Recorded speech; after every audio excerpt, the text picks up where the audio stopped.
Elsa Kurt Show. Oh, hey, hi. How are you, Clay? I'm good. How are you? You surviving the cold? Oh, barely. How did I not schedule a Florida trip for this nonsense? I should be like trapped there, not here. Yeah, we're getting through. How about you? Did you guys lose power or any of that stuff? No power. Nice. Greater Chicagoland area is prepared for this. This stuff is kind of normal. We had bits and pieces of snow, inch here, 2 there, 3 there, whatever. Mhm. Brutally cold. Yeah. And those like -5 wind chill, -30, like just stay in the house kind of days. Like, Yeah. but other than that, I mean, it was there was no catastrophe here. Yeah, same. I found it kind of, enjoyable in the sense that I didn't have to go out in it for any reason whatsoever. Everybody was nice and cozy at home. My poor husband did have to go out and do the snow plow thing and the driveway and everything. We do have somebody that comes and does it, but the guy's got commercial accounts too, so we know who's taken precedence. So it's all good. I say that because I wasn't the one doing it. He asked me Monday morning. He said, because it continued on to Monday. He said, gets all his gear and starts getting ready to go out there. And he says, you want to come out and help me clear off the cars? I said, oh, honey, no. I will have a nice hot meal for when you come inside the house. I will even take your shoes, your boots off for you. I will serve you, but I will not go outside. And you know what? I think just about every guy on the planet would take that as a trade.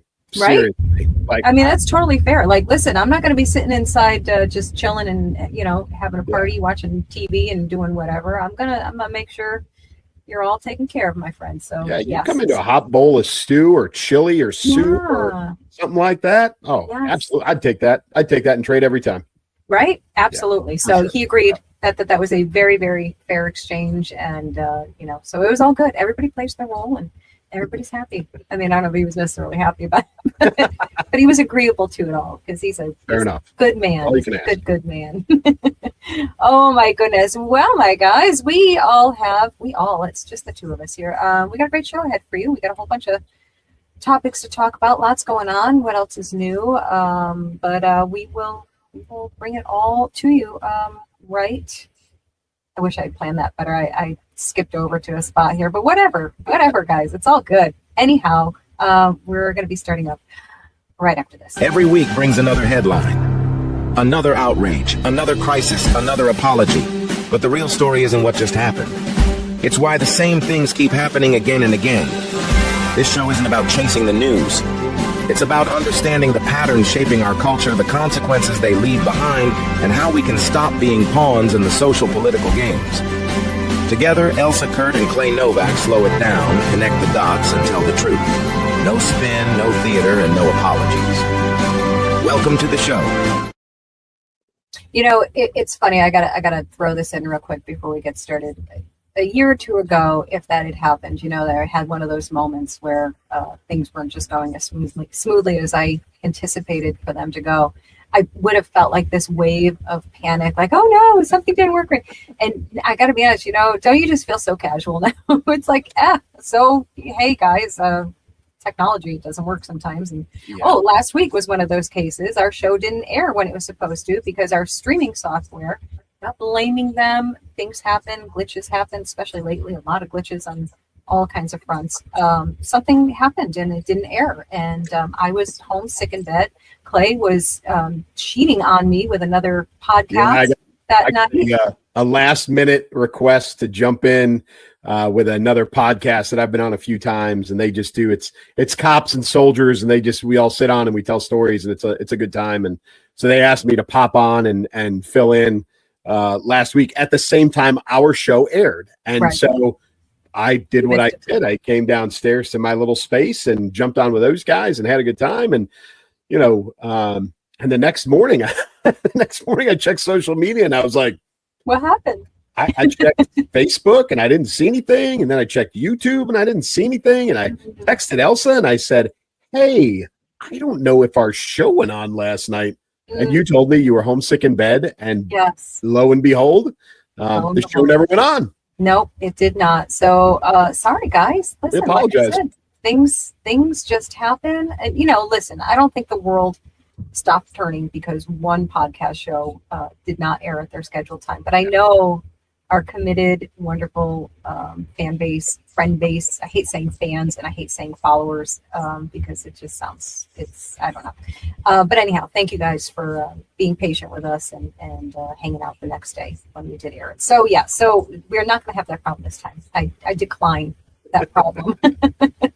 All right, all of the stuff and nonsense and things out of the way.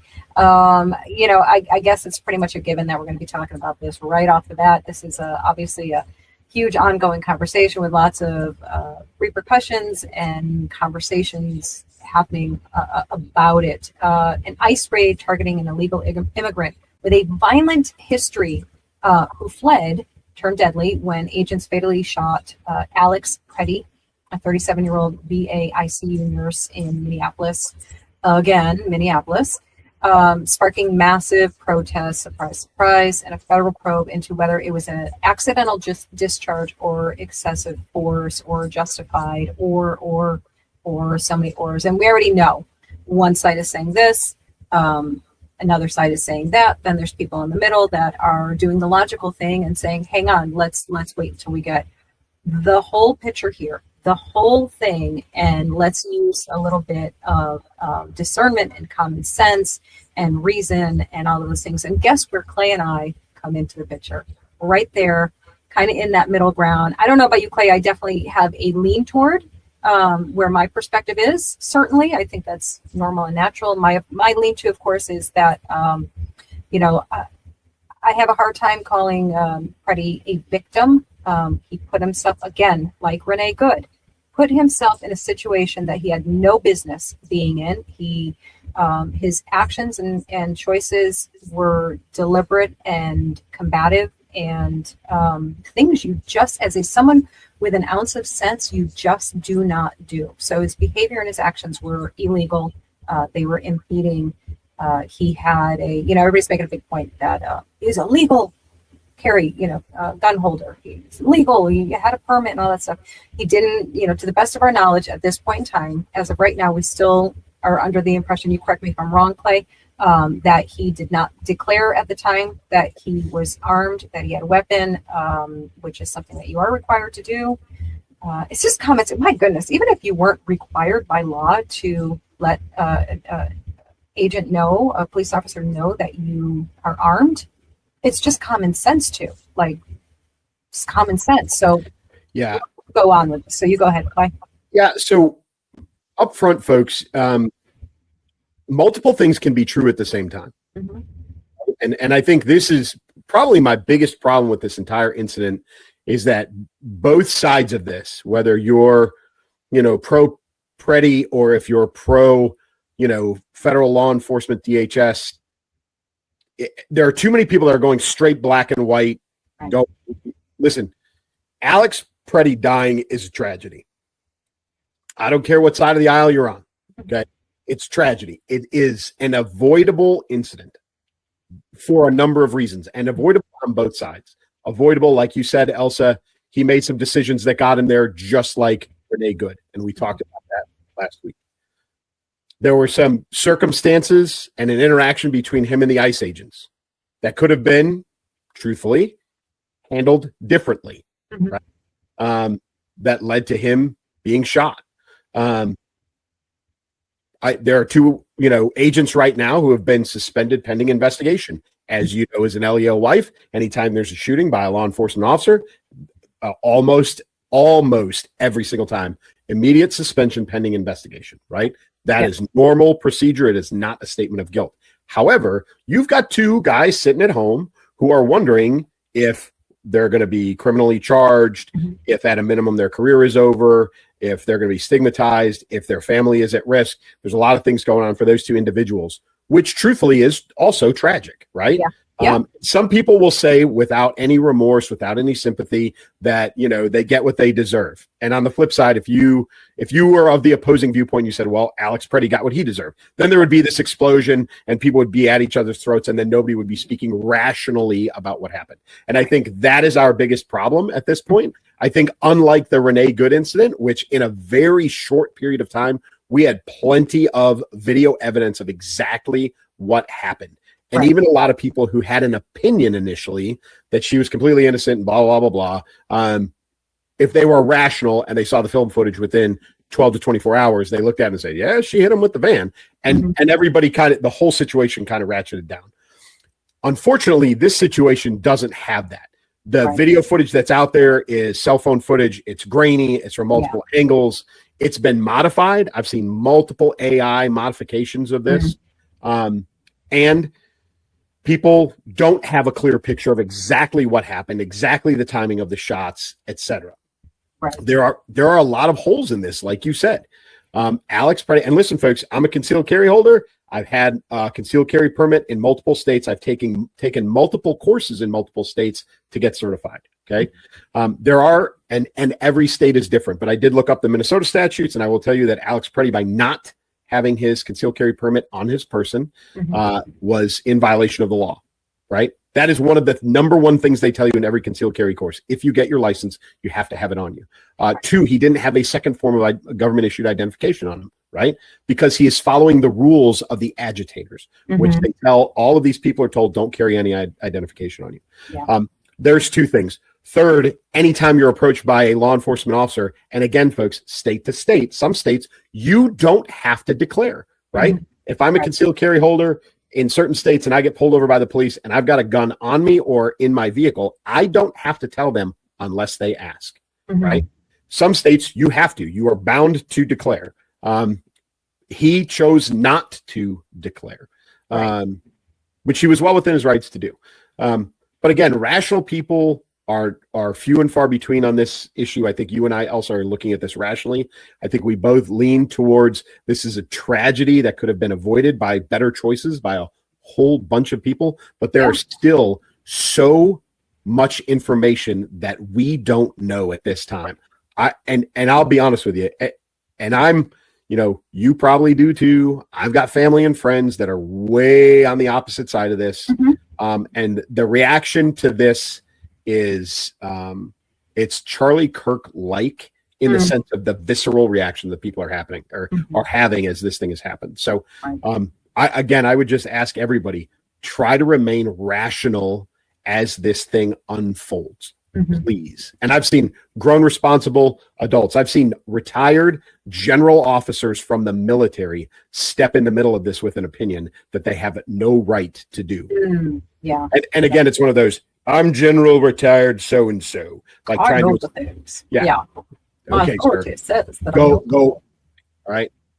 So please, everybody, just remain rational as this is still kind of unfolding. I have questions myself. I have opinions myself, and I'm remaining as rational as I possibly can about Alex Preddy, about those agents that handled this and how they handled this. I'm not vilifying anybody, but I certainly have a lot of questions. No, I'll tell you what, here's who I will vilify, though, because I will vilify them every single day until there's something that changes with that. I will vilify the media, the mainstream media, for their many, many, many, many atrocities against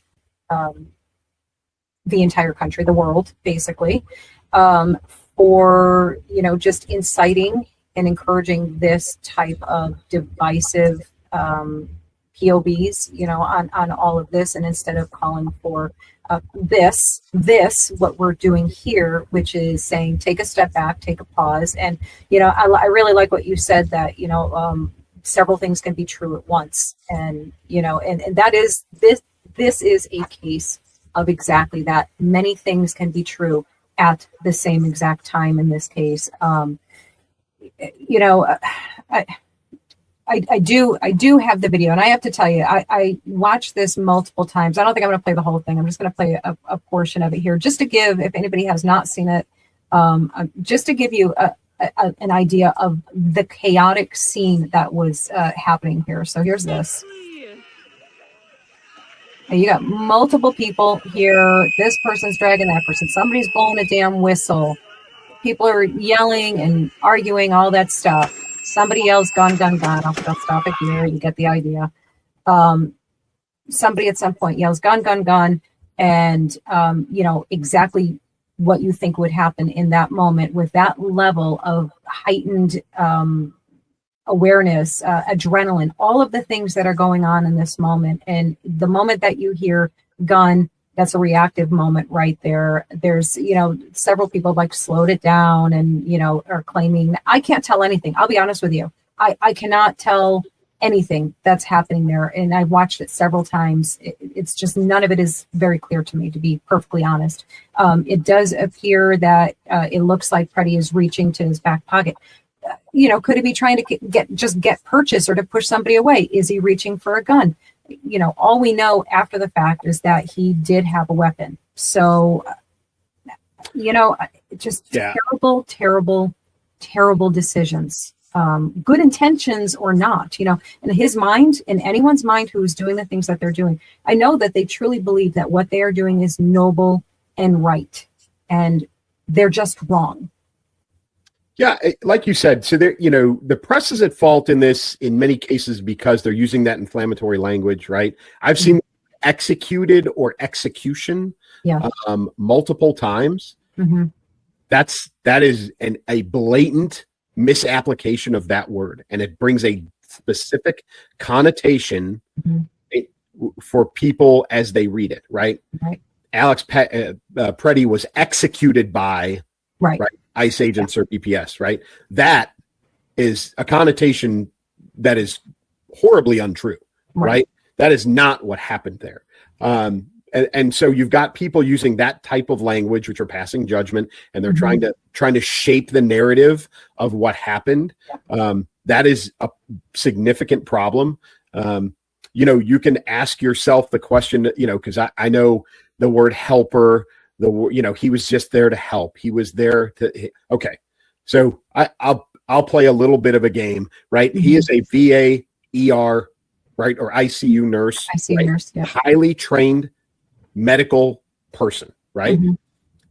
I am ultimately curious, and unfortunately we'll never know the answer, but I'm ultimately curious why someone like that, who, if they truthfully had it in their heart to go there to help, would be there without a medical kit.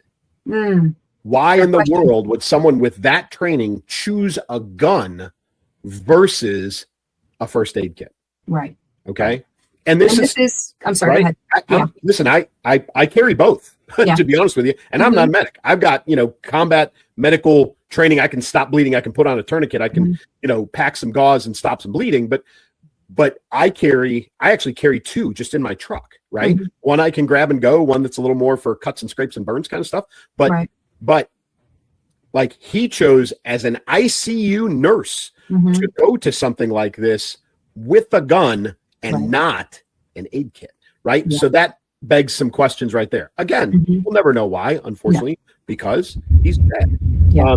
But for everybody who has said, well, if ICE wasn't there, this wouldn't have happened. I can turn around and I can tell you, well, if tens of thousands of illegal immigrants weren't there, then ICE wouldn't have to be there and this wouldn't happen. Or if there wasn't inflammatory language by the governor and the mayor and the police chief and all of these people encouraging people to stand up to, have physical contact, fight against, go to war with ICE, this also probably wouldn't have happened. And that is precisely the type of language that they are actually using. Exactly right. These are the words that are being said and inciting already emotionally fragile people who have lost all sense of, reason and just discernment and ability to pause, to think and be rational about anything. They're highly encouraging this type of behavior. Why? Because it doesn't hurt them. They're not the ones. I mean,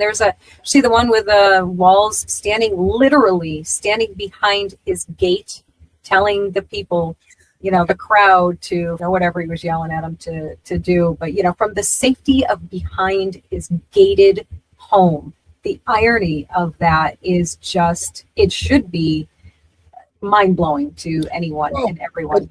And listen, even in a place like Chicago, where just a few months ago, these same types of operations were going on, the police department was working in cooperation with DHS, right? And what the police department was doing was keeping people like Alex Preddy back away from the operation. They were keeping the crowd at bay. They were doing crowd control to allow the DHS agents to apprehend people like this piece of garbage that they were going after. Violent, criminal, illegal alien. This is what they were trying to protect and deter and stop, agents from getting out of the country. But in Minneapolis, up until last night or the night before, there was no police cooperation. The police had been told not to cooperate with ICE. They've been told not to cooperate with DHS agents, right? So they weren't doing crowd control as they have been in other places that prevent things like this from happening, right? And so when you've got that, and listen, folks, we can Monday morning quarterback this all day, but the reality is that when you've got, and I know this because this is exactly how the military operated when we used to run military operations in Iraq and Afghanistan for 20 years, right? You set a cordon, we called it, right? That pushes the people back. They keep them away. They keep security around the area while you go into a building and you grab whoever it is that you need to grab, right? And that's what local police have been doing wherever DHS has been. That is not happening in Minneapolis. So the crowd gets close, right? And you've got the DHS guys, and they're going in there to apprehend a violent person. And all of a sudden, you've got somebody from the outside that's trying to step their way in, and tempers are high, and adrenaline is running, and all of these things. And again, it's a tragedy. But there are so many components that go into this that just blaming ICE is very myopic. It is intellectually dishonest. Truthfully. You are lying to yourself. By choice. Absolutely. Just watching, like I said, just watching that video and how chaotic those moments are. And I'm watching that as a comfy, warm, cozy observer from behind a screen, just watching it. And I feel confused and chaotic. And I've watched it in, regular speed. I watched it in slow motion. Now stop for a moment and imagine this is all, with probably under a minute. A time that this all happened. I mean, seconds, really, and there is this massive amount of chaos going. You are immersed right in it, and you have already, as DHS and ICE, whoever the case is, you have just spent the past however many weeks and months being physically attacked and under the threat of physical attack for just doing your damn job. Okay. And now you have this guy coming in and literally barging them. Now he's in the process. He was going to be getting arrested. I mean, he was being arrested for interfering. So he's non-compliant with arrest. He's fighting them. They discover that he has a gun. Somebody cries out, like I said, that there's a gun. The officers are all calling to each other. He's still not compliant. At no point in time did he say, whoa. Okay. So, did he ever just stop and comply? Never does that. Gunshot goes off. I'm looking at this, reading like the timeline here. The fact is that they have to make these decisions in a split second because that is how quickly these things go down. Not from, like you said, not the Monday morning quarterback thing where you get to sit back and watch the replays and, make these analytical assessments, from the comfort of your couch. And the truth is that those decisions, they don't have to be correct. The law of self-defense does not require them to make perfect decisions. They have to make decisions in the moment. And I challenge anyone to be able to, to do that in a moment like that. And I don't care how much training that you have, de-escalation training, any of those things, when you are in the midst of a moment like that, like we just watched, it is all reaction and reactive. And again, so highly preventable. Like you said right off at the top, it is completely tragic. What a tragic waste for someone who, by career choice was probably doing wonderful things in life and, made a really, really poor decision. Your point about the chaos of what was going on.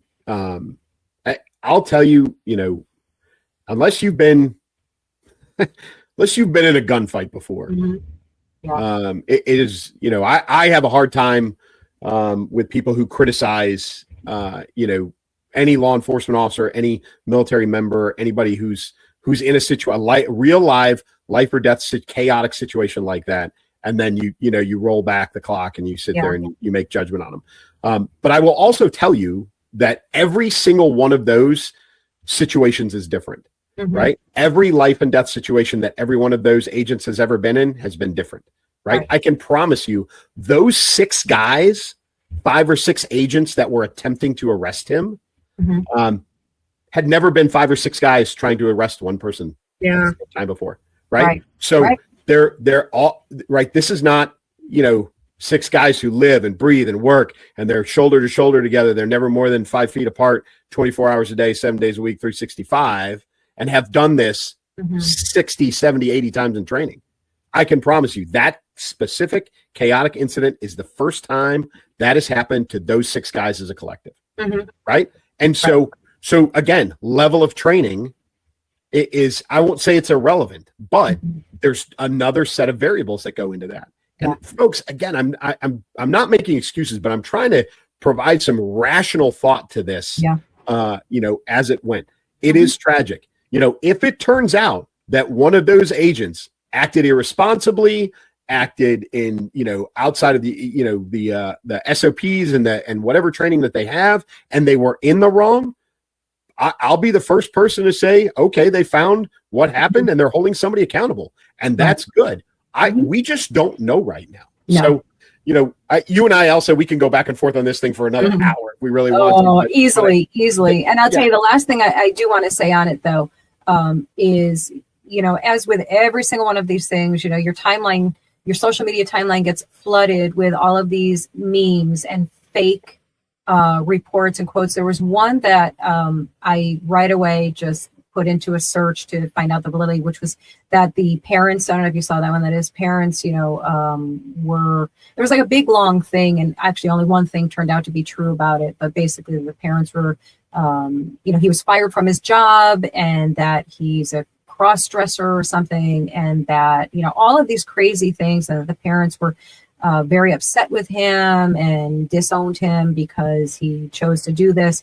And I think the only thing that had a grain of truth to it was that the parents warned him to not participate in this stuff. And I still don't even know if that's 100% true. It was just multiple, sources basically said the same thing. And it seemed to be reputable that the parents did speak to him about his decision to be there. But everything else so far seems to be, pretty much BS. So be careful what you repost and what you take as the gospel truth in any of these cases. It's like, just either say and do nothing with it, or if you feel so compelled to share it and post about it and comment on it, like, just take the extra minute and verify as best you can if it is true. And if you're still not sure, don't do it. Like, come on, we just need to be a little bit better here.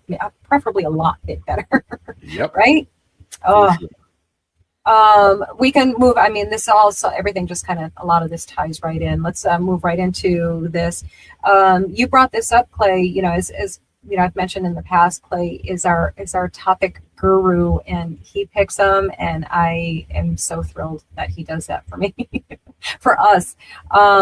So yeah, this gave me pause for thought to really sit and think about it. The nationwide protests after events like this, what we were just talking about, have people asking if disorganized unrest could morph into a full-blown anti-police or anti-government insurgency, especially with armed groups, because that's what we're seeing more and more now, more of these armed citizens showing up at these protests and all of these things. So yeah, I mean, I want to hear your thoughts on it, Clay. Yeah, so I sent Elsa, there's a write-up by a former Special Forces warrant officer, and I've had this kind of bouncing around in my head, and I really couldn't articulate it, and he did a great job of putting all of this together. But for those of us in the military who spent the last 20 years not just fighting against, but studying insurgencies so that we could fight against them, we have been seeing there's a lot of expertise out there, right? Current and former military as far as insurgencies go. And what a lot of us are seeing, and some of us are really talking about out loud, is that we are starting to see many of the things that we studied and saw in both Iraq and Afghanistan. And so part of it, some of the indicators that we're starting to see are, and we've talked about it in various pieces and parts, right? Part of it is funding. we've been talking about this since George Floyd. We've been talking about this since the riots during COVID, right? There is a funding that is behind these protests, right? And it's the pallets of bricks that show up out of nowhere. The perfectly crafted signs, right, protest signs that are across the nation, right, that are exactly the same in 18 different cities, and they're printed and they're free. And you've got riot shields made out of garbage cans, and you've got all of these things that just suddenly show up, and they're all being paid for by someone, right? So the financing of this is an indicator that this is becoming more organized. Communications is the next part. And apps like Signal, like Pilot, like even like WhatsApp, which isn't very encrypted, but it is. There is evidence being found that these groups are using these apps to communicate and send information about, hey, this is where the next event is, right? There is a rumor out there, and folks, this is unconfirmed, but there is a rumor out there that there is a Signal group that is organizing a lot of these anti-ICE, anti-DHS protests in Minnesota. And the rumor is that I've heard two, they use the lady's same name, but it's either the lieutenant governor of the state is an admin, or it was a woman who worked on Governor Walz's campaign staff and has been in the administration, but not necessarily the lieutenant governor. Regardless of who's running it, there's a level of organization and communication going on in the preparation for each of these events. There is also rounded out reporting going back up as these events are going on. And we're seeing indications of very military style reporting. Military uses acronyms for everything. I've got more acronyms in my head than I know what to do with. I don't even know what half of them mean anymore. But they are using something that we used to call a salute report. It's an acronym, right? So there's reporting going on in these app channels, Pilot and some others, that say, size, there are 32 DHS agents. Activity, they are getting ready to raid at, and then L, location, and they would give street corners and locations, and then, and they're providing all this very regimented, very specific information, and it's going not just out, but it's going back up to the people that are reporting this. And then they're being organized, right? There's somebody who is organizing and saying, okay, we need X amount of people to go to this location. And then we need X amount of people to go to this location. And we need X amount of people to do this when you get there. And we need, and so right now it's Minnesota. It's a little bit of a microcosm. But we're seeing so much organization within this that it is very reminiscent to all of us, but also very disturbing for all of us at the same time that fought against this, because clearly someone who has the same level of education or the same level of study as most of us did is participating, or someone is smart enough to pull all the military doctrine for insurgency and counterinsurgency, and they're starting to apply it to what is going on in places like Minneapolis and Minnesota at large. It is very disturbing to me, especially when you put on top, there is a growth in nationwide, but a growth in Minnesota specifically of anti-ICE, never before gun owners going out and buying firearms. Right.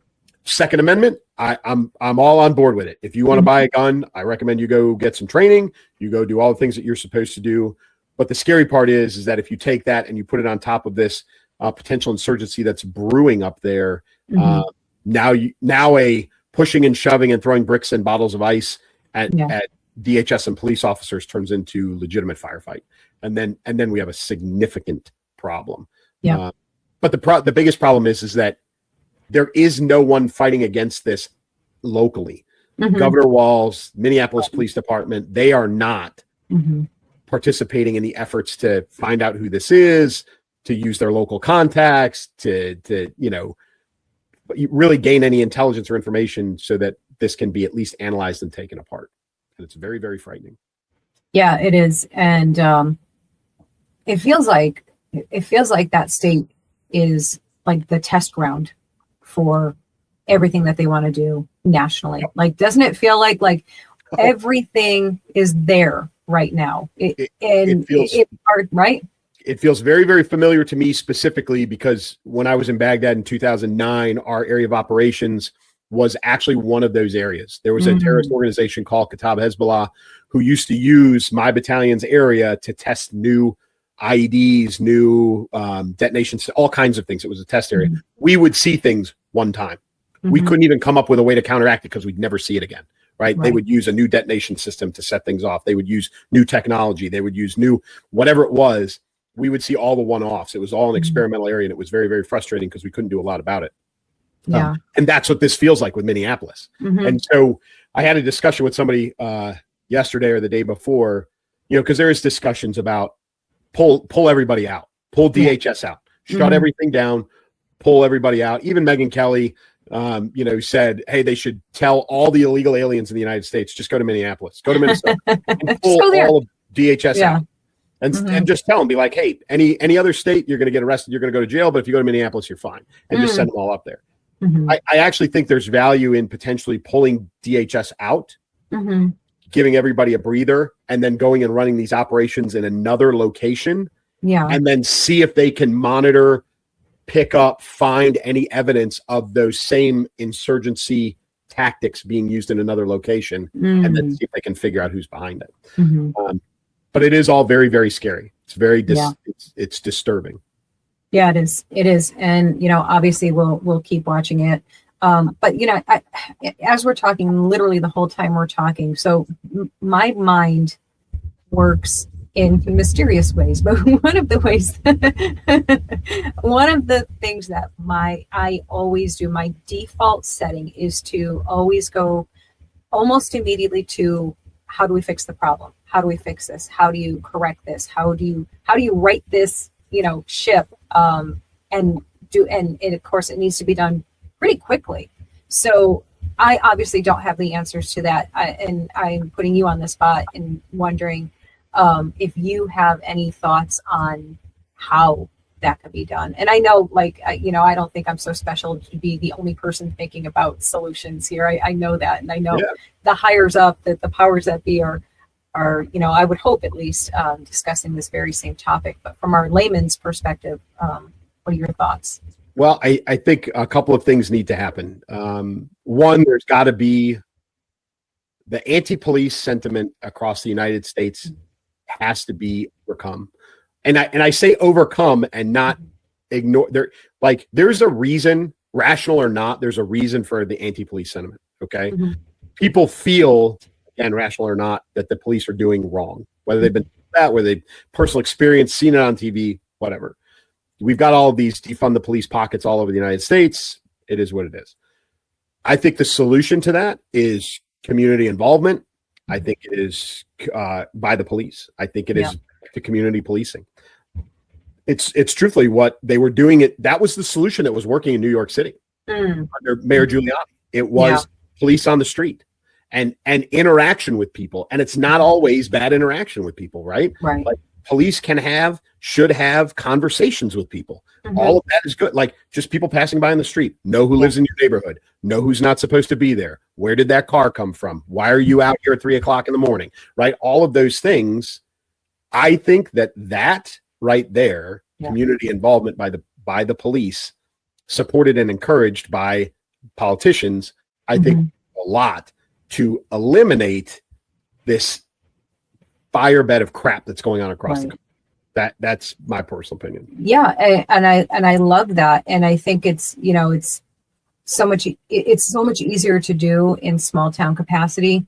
It's so much harder to do in the cities because you're dealing with local government that is typically liberal and Democrat, and they don't want that to happen. And that's the real, that's like the dirty little secret that most people don't know, that they don't realize that the people who are shouting the loudest for reform and, activism and all of these things, they don't want the problem solved because then they're out of a job. Correct. So, that's the part to me that is so wildly frustrating and defeating. Like, that's the part that feels so defeating to me, that the very people who are screaming the loudest in these cities and in these states for reform and better this and better that and change and all of these things, They don't actually, they're lying, bald-faced lying to people. They don't want it because they'll be out of a job. It's, I mean, you can equate that to a lot of different lanes, to big pharma and all of that stuff, anything like that, anything where somebody is profiting off of other people's illness, strife, tension, all of these things. If someone's profiting from it, you better damn well believe that they are not going to help be part of the solution. So it really, like you said, it really does come down to a combination of, the people. It comes down to the people on those local levels, just freaking communicating and bypassing all of this BS. Get the hell off of mainstream media. Go out and talk to your neighbors, talk to people, just touch grass. Everybody, and I include myself in that, by the way, guys, because I get fired up, as we well know, I get fired up. We need to touch grass, talk to our neighbors, and get involved in things on a local level if we want to make some real positive, good change in the world. So there's my soapbox moment for today. All right. Oh my goodness. Well, let's see. Well, now I'm going to get all fired up again, Clay. Just going to get angry all again. Oh, listen. So we've got, Kimmel crying again, his crocodile fake tears. And you've got Billie Eilish, and I'm sure half of our listeners don't even know who that is, but just, she's just a representative of, stars getting on their little high horses and lecturing everybody on what they should do. And then, of course, we have creepy little Colbert who wants to be a tough guy. Ready to see him be a tough guy? Here you go, guys. This all the way up to Maine. It's frigid here in New York City. I want to thank everyone here who stood outside in the cold today before they came in. I think we can all agree, guys. Now,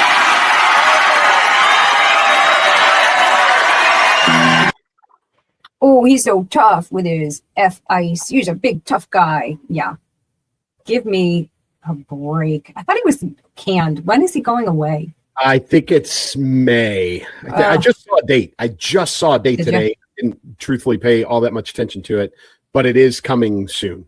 He is done TV. And listen, I don't listen to any of them. There's repercussions like Mark Ruffalo losing his $500 million deal. You notice he hasn't said anything since Alex Brady, right? But probably a little disappointed about that cash on that check. Yeah. The reason why I don't pay attention to them is because, like you said, they're not actually trying to help. None of them are. And there are plenty of examples, and listen, folks, I'm not lambasting Hollywood, but because there are plenty of actors and actresses who have become politicians. And listen, I'll just run through like just a brief list, right, of people that both sides of the aisle. Clay Aiken, right, ran for office. Sonny Bono. Who else? Let's see. Clint Eastwood, obviously. Al Franken, Melissa Gilbert ran for office. Arnold Schwarzenegger. Arnold Schwarzenegger, right? Yeah. You got Ronald Reagan. You got, all of these people. Richard Petty, for crying out loud, ran for office. Will Rogers, right? Jerry Springer, George Takei, Fred Thompson, right? Jesse Ventura. All these people ran for office because why? They wanted to help. They wanted to actually make a difference. So they put their Hollywood career to the side and they ran for office. And so they were willing to actually put their money where their mouth is and try and get involved in the American process to make things better. That's why I don't care about George Clooney's opinion or Mark Ruffalo's opinion or Billie Eilish's opinion or any of the rest of these people who run their mouth and they, and they do it from overseas. You've got Kristen Stewart who says she's going to make a big old splash because she's leaving America because she can't work, is her claim. I don't care. None of us should care. Truthfully, most people in Hollywood, barely got out of high school. Some of them didn't even do that, right? They're self-licking ice cream cones with the media. The media, makes them feel good. They puppet whatever the media says, but they don't do anything to actually help, right? And by the way, using your platform is not helping. Right. Okay.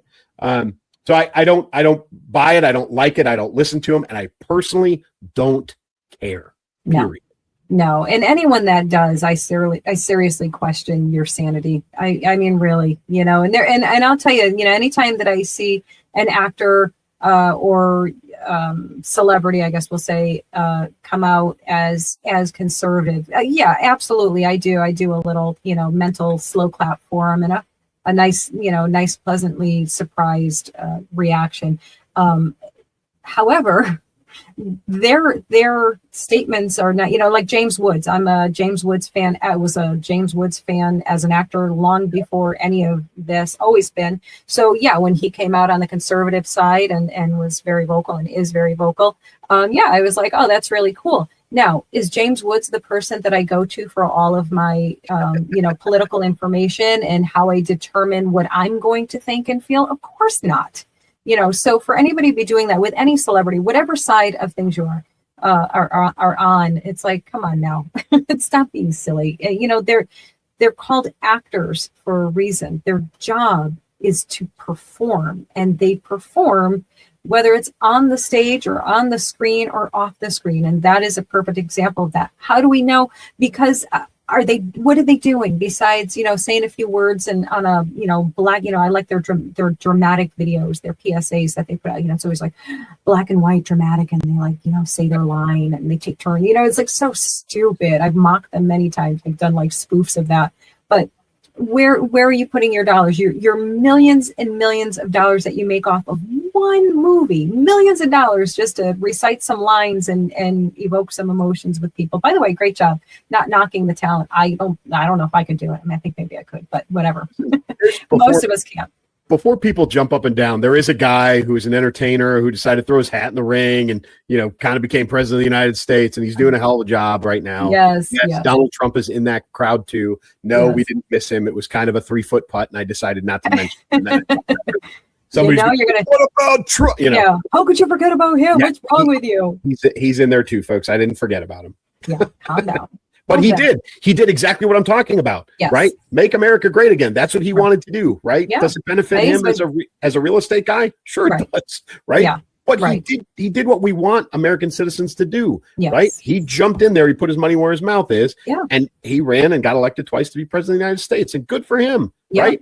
I admire that whether I'm on the same political side as someone or not. I admire anyone who decides to do that, decides to, say, hey, listen, I've got these really strong opinions, and I'm, like you said, I'm going to put my money where my mouth is. I'm going to, and I'm not going to just talk the talk. I'm actually going to walk the walk and throw my hat in and do the hard things. And, whatever happens, happens. But at least they tried. At least they tried. So, folks, there will be folks in the comments that will criticize us the exact same thing. Of course. Right? Yeah.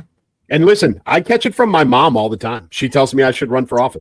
I'm not all the time. And here's reality, folks. I put 27 years of government service in. I paid my dues. I have served the government for a long, long time. Yes, you have definitely paid your dues and then some. Yeah, absolutely. And as for me, and yes, I have had people many times say, I wish you would run for office. I was like, it's not my lane. Not my lane. I know my lane. I know my skill set and politics. I'm honestly, I know you guys are going to have a hard time believing this, but I'm way too hot-headed for that. It's shocking. I know. It's shocking. What? I know. It's so shocking. Yeah. I do not have the skill and of reserve. I listen, like I said, I know my skill set, and politics is not it. It's just not. You send me in that faith-based direction any day, anytime, and be off like a rocket. But politics, no. I generally, the irony here, guys, is, Clay and I talk about this stuff every week. I talk about it on all of my content, or my version of talking about it. And but I will tell you, like most people, I hate politics. I hate everything about it. I think it's disgusting and gross and corrupt and bad. What we've done to it as people, as humans. As my husband has always said, his favorite line is, what do people do, honey? He says to me, and I say, people ruin everything, because that's what, that's the line. That's what he says. People ruin everything. Everything that is good, humans will find a way to ruin it. And, endless examples. Let's see. Which one do you want to do, Clay? You pick. Let's talk about let's talk about this. Can we skip to this one? Is that okay? 100%. Yeah. Oh my goodness. So this just happened the other day, as you guys probably know and remember, but if you're new to the show, you don't know this, that Clay and I record on Wednesday and we air the show on Thursday. It's a timing thing, just coordinating our schedules, all of that stuff. So we cover the previous week's goings on and the first half of this week. So yeah, so this will be, a couple days old by the time you guys are seeing this. So here's my here's my thought on this. The minute I watched the video, I honestly thought right away, I was like, did they plan that? Did they script it? Because it's really cheesy. That's the nicest way I could say it. It's so cheesy. First of all, she gets sprayed. First of all, there's a point where it looks like she kind of nods to the guy. Does she? I don't know. It just kind of looks that way. She gives him okay, now. Wait, hold on. Folks, before we go too far, this is about... Oh, I'm sorry. Go ahead. Ilhan Omar was holding a press conference night before, where someone who was sitting in a chair 4 feet away from her got up, sprayed an unknown liquid in her face, and then was grabbed by security and removed. So this is Elsa's reaction to what happened. Sorry, guys. I treated this segment as if it were the thoughts in my head. I'm one of those women that will be having a conversation in my head and then just start saying it out loud. And, usually it's my poor husband who's like, what are you talking about? I just did that to you guys. Thank you, Clay, for clarifying. But yeah, so that's that. So yeah, it just looks really fake. When you're let's pretend. Let's just pretend that I'm an attacker or you're an attacker and you've got a substance that you're going to spray at somebody because you want to scare them or cause some physical discomfort, whatever your intentions, big or small. I'm thinking I'm not going to aim for your chest, your clothing. I'm thinking I'd probably try and go for your face because I want to blind you or, but he sprays her in the chest. I'm also not going to choose apple cider vinegar as the substance that I'm going to spray you with. Right. Yeah. And, just the whole body, and I'm not a body language expert. I'm just an average person saying what I see here, calling out what I see. Now, her response and reaction, she braced herself for it. And her immediate reaction was to go after him, to go chase him down and get him. I just don't really believe that was a instinctual, natural response. The whole thing smells like BS to me. What do you think? This has got Jussie Smollett written all over it, right? Smollett, right? As Dave Chappelle calls him Juicy Smollett. But this is when the Smollett thing happened, I am the first person that I know the following morning when it hit the newswire. I was like, this is 100% BS. I did not react as quickly to this one, but my feeling is exactly the same. There are so many holes in this. She's a sitting member of the House of Representatives, right? This guy that sprayed her, who didn't do a good job of clearing out his entire social media background, is way, way left. He's got pronouns, trans kids. He's got all of this. He is all of those things. He got into the front row.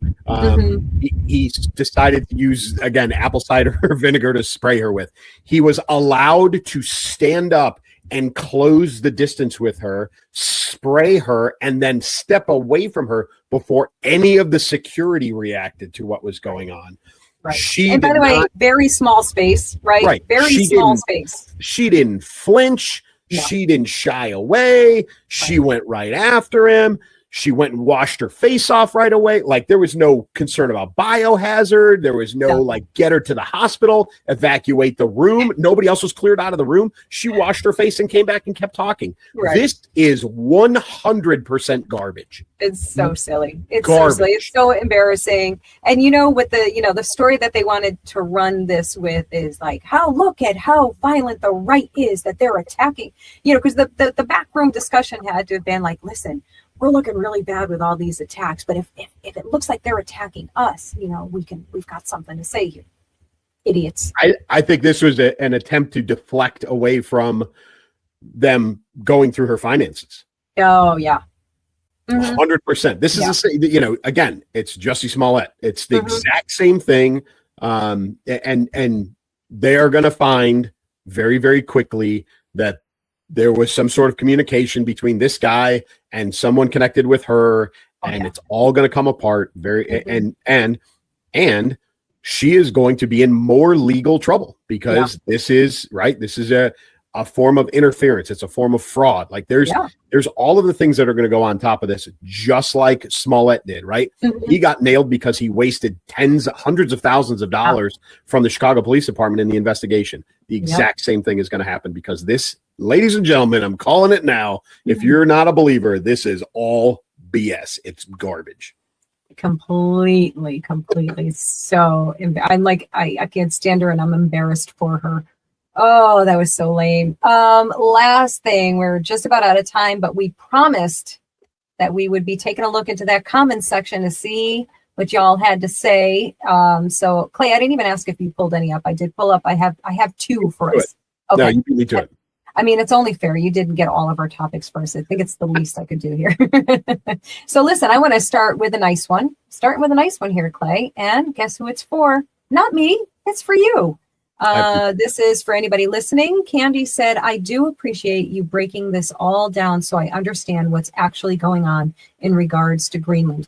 And, I completely agree with Candy because I don't really understand it very well. And so I also thank you, but it was really great that Candy got that from last week's episode. And you really did. I got to say, you really did break it down so well. Like it was so clear and easy to understand because most people, and I include myself in that, don't follow this stuff that heavily. Like we kind of get the little sound bites and stuff, but we don't really understand. And let's face it, life is busy. We're overwhelmed with all of the things that get thrown at us all day long that you're like, yeah, I want to know, but I just can't dive into that right now. And you broke it down so quickly and easily for everyone, myself included. So it was great.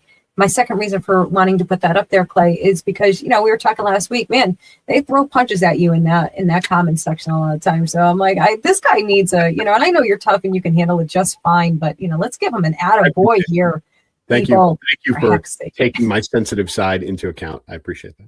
You're very welcome. You're welcome. I've said this before. I am a fierce defender of my people in my life. So that includes you, Clay. So I will go to fisticuffs for you. Oh, and then speaking of fisticuffs, then we've got this guy. So my favorite thing among many things, and of course I mean this sarcastically, is the people who drop in the comments section with their memes. Like they just drop a meme and they're like, like they're dropping a truth bomb at everybody. This is another one of those stupid guys. If you're listening, it's a meme with a picture of Alex Preddy and a DHS officer face to face. It's just a still shot of them. You can see in the picture that Preddy is holding his cell phone up. And the caption is, in Trump's America, a camera is considered a weapon. Why? Because it's loaded with the ammunition they fear most of all, the truth. That's his meme. I mean, listen, it's so dumb. I honestly just wanted to share because it's just so dumb. Throwing a meme up in a comment section isn't the winning argument that you think it is. It's lazy. It's cheap. Has a maybe most times like the most vague ounce of truth to it, but it's mostly just inflaming and stupidity. What were your thoughts on that? Well, one of my pet peeves, and I've said this a number of times because I have people that have come after me, all over social media for a number of reasons, and it's always the same people who generate no original thought or no original content. And so that gentleman, Deacon, whatever his name was, again, that's not original thought. That is him dumping somebody else's thought, somebody else's meme that he pulled from somewhere else, and he's using it to send some sort of message. I know people, friends and family, acquaintances, even people I don't know, who do nothing but, literally nothing but post some big long thing that somebody else has written, and at the top they'll just say this. Yeah. Yes. And they generate no original thought, no analysis, no original content, nothing.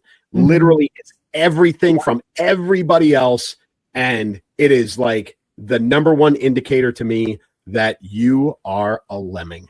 You really are a lemming. If you don't produce anything of your own and all you do is push everybody else's crap, you have no original thought. And truthfully, I have not the time nor the inclination to read whatever it is that you're putting up. Yeah. On the rare occasion that I click on these people's profiles, before I do it, I make a little bet with myself. And the bet is usually, it's going to be one of two things. They have almost next to nothing on their profile, or it is all memes, anti-Trump memes, everything with this administration or anyone who, is MAGA. In 9 times out of 10, actually 10 times out of 10, I'm 100% correct. Every single time, every single post. There's nothing about loved this wonderful day with my family. Took this great picture of this scenery, went to this trip, did this really nice, fun thing. Thank you to nothing positive, nothing productive, nothing kind, nothing useful. Meme after meme after meme after meme. And that's enough. That's all I don't even click on them anymore, but for a period of time, I would be curious enough to take a peek to see what they're all about. And sure enough, that's all it is. And, quite frankly, I find it depressing. Yeah. It makes me so sad for their families. This is the person you guys have to deal with every day. I can just block them and delete them, but you're stuck with them. Oh, you poor things. So sad. I am much more apt to listen to you, to listen to your opinion if I see things like, I read this article. Here's the link. Here's what I took from this. Yeah. Here's what I believe. I think this, even if you say, I think the author's full of crap and the article's garbage, express something. Do some analysis of your own. But that whole this or I can't even or the meme or those kinds of things, if that is like you said, if that is your content and that is all your content is, don't expect me to take you seriously. I'm just not going to do it. No, it's impossible. And any comment, anything along those lines in the comments sections, I can guarantee to you, you're not going to get a reaction. You're not going to get a response. You're not going to get anything. If you're going to throw out the cliche, maggots, that's one of my other favorites. Oh, you're another maggot, blonde bimbo, bearded guy. Somebody, I did see somebody, since I didn't even bother capturing it, somebody said, why the brick wall? Dude, it's a...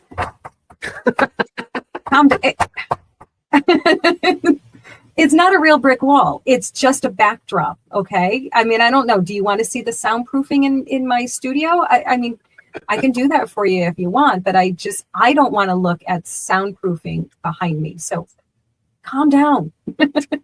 Care less about stupid things. Yeah. Oh, okay. So that was fun. Actually, I actually really like this segment. I do too. I think it's great. We're going to keep doing this. I like it. Yeah. And I think I'm going to try and do that. One nice one spicy one. Right? Sure. That's kind of fun. Okay.